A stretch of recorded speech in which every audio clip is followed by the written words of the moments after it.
Hello everyone, the December review here. Fiona Apple has released her long-awaited new album, Fetch the Bolt Cutters. I was originally going to do a track-by-track reaction video for it, but I haven't figured out a way to make that concept as interesting as I have hoped for, so I decided to give the record a few days and do a more standard review. Well, if there was any album that deserved a reaction companion, it's this one. So it's been almost 8 years since Fiona put out her fourth album, The Idler Wheel is Wiser Than the Driver of the Screw, and Whipping Cords Will Serve You More Than Ropes Will Ever Do. That one saw a marked turn in her musical landscape. Gone were the jazzy piano ballads and floating candy melody lines she mastered on Tidal and Extraordinary Machine. And in its place was a darker record, more in line with When the Pond, but much more introspective, isolated, and acoustic. Fetch the Bolt Cutters picks up where that one left off and runs with its themes and immaculate production into an overwhelming masterpiece. Fiona Apple hasn't created an album so much as deconstruct what a song should be and build it back up full of new ideas, no longer shackled by the standard way of what should be. With this collection of 13 tracks, you get glimpses of those years gone by, but it's as new and original as anything created. We shouldn't be so surprised. She has always walked a different line than expected. In fact, one could trace this seismic shift all the way back in 2005 when she winked and nodded, give us something familiar, something similar to what we know already. In Please, Please, Please, she outlined what would become not just a thought, but the trajectory of her next 15 years, all while playing over soothing pop-laced, pitch-perfect piano work. But it wasn't enough to keep forging ahead in a landscape so well-defined and entrenched in its rules and expectations. Fetch the Bolt Cutter starts off innocently enough, as I Want You to Love Me actually plays fair as an introduction. It builds and builds, growing an even tad menacing. A case of foreshadowing appears again, as she claims next year it will be clear. Always a step ahead. It is clear right off the bat that the production is top shelf. Every line and breath, instrument, and fleeting glance is recorded, and given its own space. It's not until the last 20 seconds or so until the curtain gets pulled back, revealing the true identity, that the gloves are off. Expectations be damned. Come for the piano, stay for the madness. Jamika takes us down the road of the formative years. A school acquaintance who once said Fiona had potential gets spun into a wild chorus which shapes and shifts every time it circles back around. I wonder what the track listing looks like, because there are literally 100 different things going on at the same time. The song structure morphs around with the standard verse-chorus-verse should be, each time landing with a new beat or sound. It's like this pretty much from here on out. It's heavenly, disorientating, danceable, and perplexing at the same time. The title track breezes along in a dream state. Fiona's voice weaves in and out of percussion and bass lines like an angelic, perfect Sunday morning. Keeping with the theme, she speaks of the shoes she has grown up in and the popular girls, the world she wasn't invited to. On first glance, the line itself, Fetch the Bolt Cutters, comes off as bold, even threatening. But as revealed in the song, it's actually the freeing of one's self. To finish the line, Fetch the Bolt Cutters, I've been in here too long, it gives it weight. Matched with the amazing music, the message can be inspiring.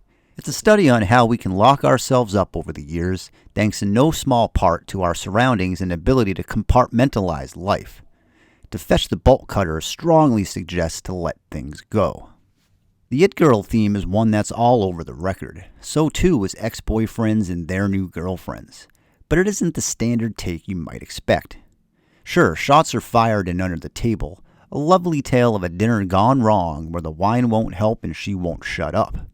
It's an anthem if I've ever heard one, and a cheeky one asking if this person could wear pillow-laced boots so to help the bodies you step over along your route so they won't hurt like mine.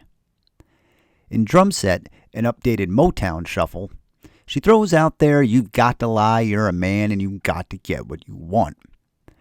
But it all comes with a slightly different dialogue, one where she is sympathetic, well, at times. Take Newspaper, a dark and scary track where she confesses to feeling close to an ex's new flame because now they share his existence. Fiona howls with vinegar over a pulsating drum beat. In Ladies, she permits the next in line to take the dress she left in the closet because it will look good on them. She sarcastically coos ladies, ladies, ladies as to bring the meeting to a start. Once again, she stays one step ahead. But all that empathy comes with a price, for there are true evils in the world which bring these new shared emotions to the table in the first place. The album's emotional powerhouse is found in For Her. The song is layered with multiple vocal tracks that bombard the listener as the song weaves in and out of timing. 50s Shuffle bounces off sparse hip-hop drum kick beats as the building choir eventually lands on a devastating confession. It's rough and heartbreaking and can leave you feeling a bit disjointed. Relay holds perhaps my favorite line of the album, in which Fiona says, "I resent you for presenting your life like a fucking propaganda brochure." It's an up-tempo rocker that once again shifts around in its direction. Things are never done the same way twice, and nothing really is here on the entire album. And all of it builds up to an extended breakdown halfway in that never leads you back. It just keeps going along until we are left with faint whispering over the lines of a Ferris wheel. Fiona threw everything at the production here. If it was in the house, she used it to record with. Multiple dogs show up, clicks and clacks spring around like a jungle of percussion. She even throws in a meow at one point. The vocal approach is interesting. There are a lot of words here, and while you won't get much floating melodies like saying "never is a promise" or "I know," that familiar bite is always present.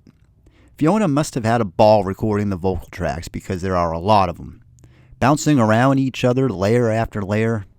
Think Hot Knife, but not so obvious. She took that song structure and broke it down to its roots and then handcrafted a different way to write. So overall, Fetch the Bolt Cutters is a complicated and challenging record. I imagine it will take some time to fully deconstruct. As she said, maybe next year it will be clear. And that's a compliment because what she crafted is nothing short of a masterpiece. This is her Sgt. Pepper. This is a game changer. The sonic landscape is all over the map, yet together at the same time. The themes are apparent, and so is the growth. Emotional, spiritual, and experimental. It keeps you on high alert, not knowing what will come next. Not just from song to song, but minute by minute within each song. Each stanza raps over the next with wide-awake authority.